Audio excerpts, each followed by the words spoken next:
All right. Taanis, and we are in base Gimel.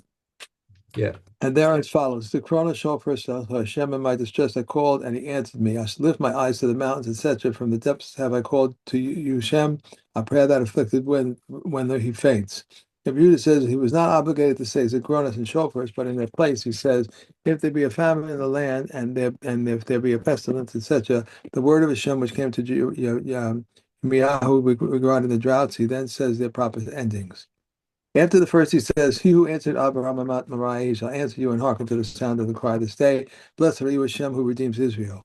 After the second, he says, he who answered our forefathers in the sea of reeds, shall answer you and hearken to the sound of your cry this day. Blessed are you, Hashem, who remembers the forgotten.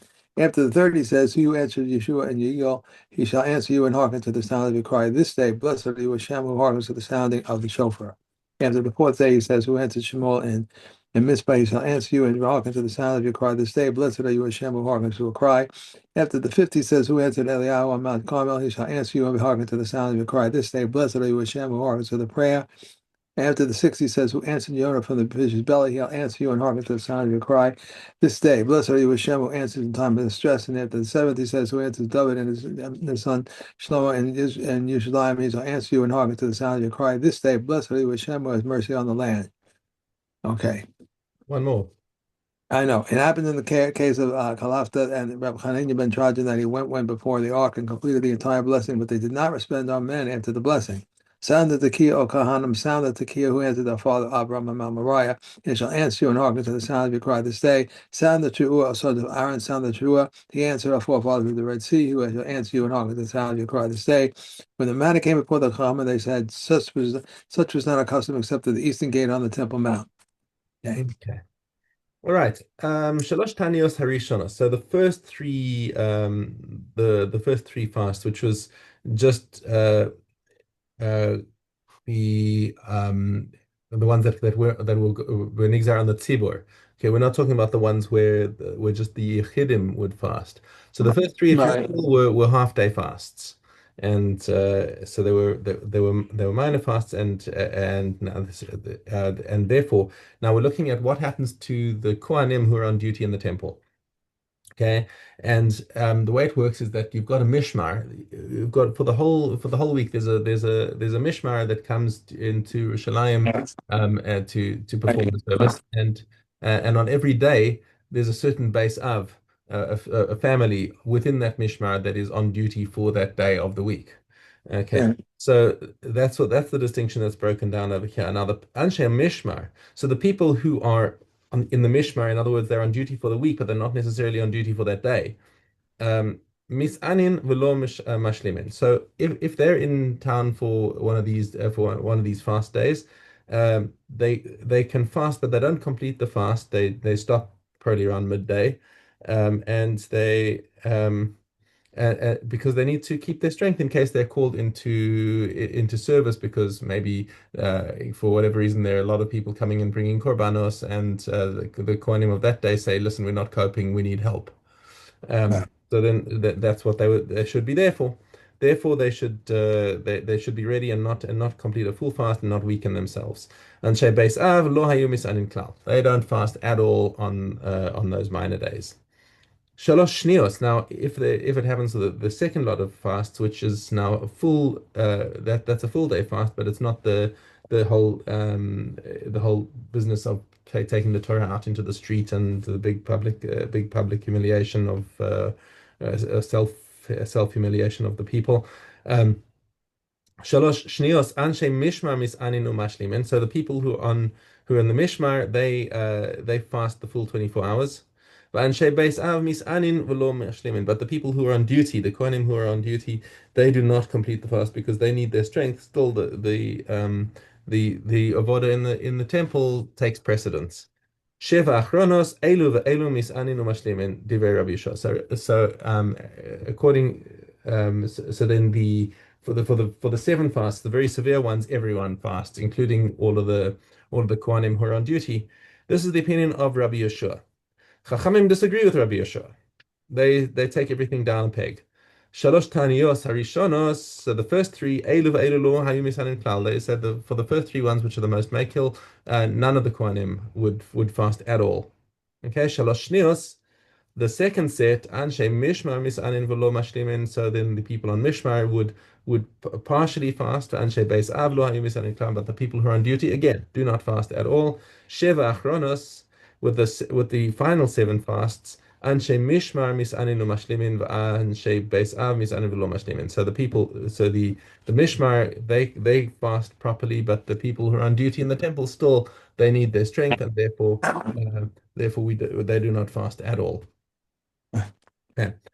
Mishnah Zayin, Anshe Mishmar. Now, since we were talking about the Anshe Mishmar, we just take a little tangent over here and talk about things that have got nothing to do with Tanios, but just about the behavior of what people do when they are on Mishmar, when they're part of the Mishmar and when they're a part of the base of that's on duty that day.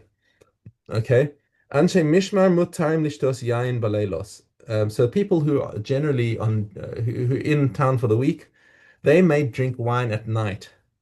Aval lo bayamim, but they cannot do it by day because why? Most of the service happens by day. All of the shchita and the zrika and the kabbalah, all of that stuff is done by day. The only thing that's done by night is burning of the parts. Okay, so Right. so they are never called into duty for the night duty because whoever's the base of, they manage the stuff at night, no problem. But in case of the possibility that they're going to get called into duty during the day, even the people on Mishmar are not allowed to drink any intoxicants because they cannot do any avodah while they're intoxicated. Okay. Anshe Beis Av lo bayom v'lo balayla. So if you're on duty that day, wine is absolutely off limits. Anshe Mishmar v'Anshe Mamad. Now we're introducing the Mamad, by the way. The Mamad is the Israelim. That because we've seen this before with the Anshe Mamad. Masechted is the Anshe Mamad in. Um, Whatever the case, the Anshe Ma'amad are the Israelim who have to come to Yerushalayim to represent the people because you cannot have a korban being brought without the Baalim being present. So, Right. so the people are from all around the country would take turns to come and be in Jerusalem to represent the whole of Israel while the korbanos tzibur are being brought. So, so it's parallel to the Anshe Mishmar. They also have 24 shifts. Okay, so Mishmar Anshe Mamad Asurin Mil Saper or Mil Chabes. So while they're in their week of duty in Yerushalayim, they're not allowed to get a haircut or do laundry. Now, why would they do that? Because Chachamim said, "Come prepared." You're coming into Yerushalayim, you're coming to do your avodah. Get a haircut and wash your clothes before you come. Don't don't leave it until you arrive. So that's basically the reason for that. V'chamishi, but on Thursday, mutarim mipnei kvod Shabbos. They permitted them to get ready for Shabbos and take an extra haircut or whatever. Okay. Kol HaKasov b'Megillas Taanis. Okay, Megillas Taanis is introduced here. It was a sefer that contained all of the days on which you cannot fast. It's interesting that it's called Megillas Taanis, but because when it was actually something that was the opposite of Taanis, Right. when you Right. cannot fast, and so it was a compilation of various days of Simcha for the Jewish people. It was eventually lost, and the only two things that are left over from Megillas Tanis are Chanukah and Purim. Okay, um, so the Mishnah here is talking about Megillas Tanis as if it still exists, and there were two categories of days that are listed in Megillas Tanis. There are those days on which it is permitted to fast. It is prohibited to fast at all, and there are those days on which um, it is prohibited to fast, but you can't give a hesped.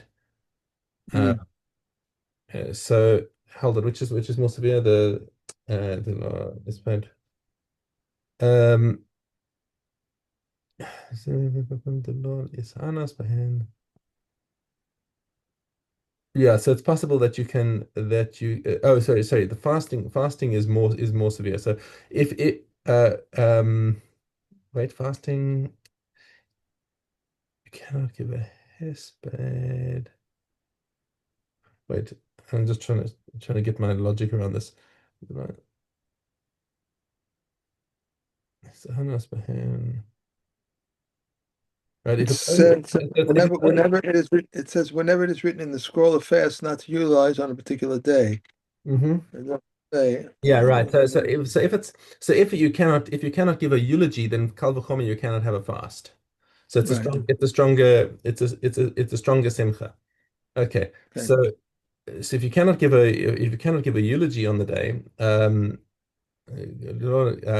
lefanav asur. So then on the day before also, you cannot fast. La'acharav Right. mutar, but the day after it's permitted. Rabbi Yossi says lefanav ulachrav asur. He says no, both before and after you cannot fast. Um, asur, right? Nispot. Oh, to give a you cannot. Oh, sorry, the day before and after you cannot give a hesped on the day before and after.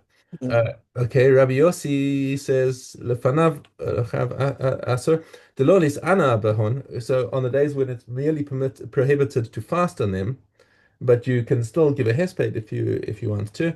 Lefanav ula acharav mutar. So then the day before and after, it's not as strong a day, and therefore on the day before and after you are allowed to give eulogies. Um, Rabbi Yossi Omer lefanav asur v'la'acharav mutar. He says he's a one peg more simchadik than the Tanakama. He says the day before you still cannot give a hesped, but the day after it is mutar. That's what okay. Okay, we've probably got enough time to do one set of chazaras. Let's go to Rosh Hashanah Gimel Vav. Yeah. Okay. Well, a shofar that was split and he glued it together, it is invalid. If he glued together broken pieces of a shofar, it's invalid. If there is this hole in the shofar and he sealed it, if it hinders the blowing, it is invalid. If not, it is valid. If a person blows a shofar into a pit or into a cistern, into a cask, if one heard the sound of the shofar, he has fulfilled his obligation. But if he heard the sound of an echo, he has not fulfilled his obligation. Similarly, if one was passing behind the synagogue or his house was close to a synagogue, and he heard the sound of the shofar or the sound of the reading of the Megillah, if he concentrated, he has fulfilled his obligation. But if not, he has not fulfilled his obligation. Even though both he and someone else listened, this one concentrated, but the other did not. If it came to pass when Moses raised his hand that Israel prevailed, what was Moses' hands that won the battle or lost the battle? Rather, the Torah teaches you, as long as Israel looked heavenward and subjected their heart to the Father in heaven, they would prevail. But when they did not, they would fall. In a similar manner, you learn, make a fiery serpent and set it on a pole, and that shall come to pass that whoever is bitten will look at and live. Was the serpent that killed? Was it the serpent that killed, or the serpent that gave life? Rather, when Israel looked heavenward and subjected their heart to the Father in heaven, they were healed. But when they did not, they perished. A deaf person, an imbecile, or minor cannot discharge the obligation of the many. This is the general rule. Whoever is not obligated himself is in a manner that he cannot discharge the obligation of the many. Okay, Okay. we can carry on with Sukkah. Let's go. Okay. Here. Sukkah.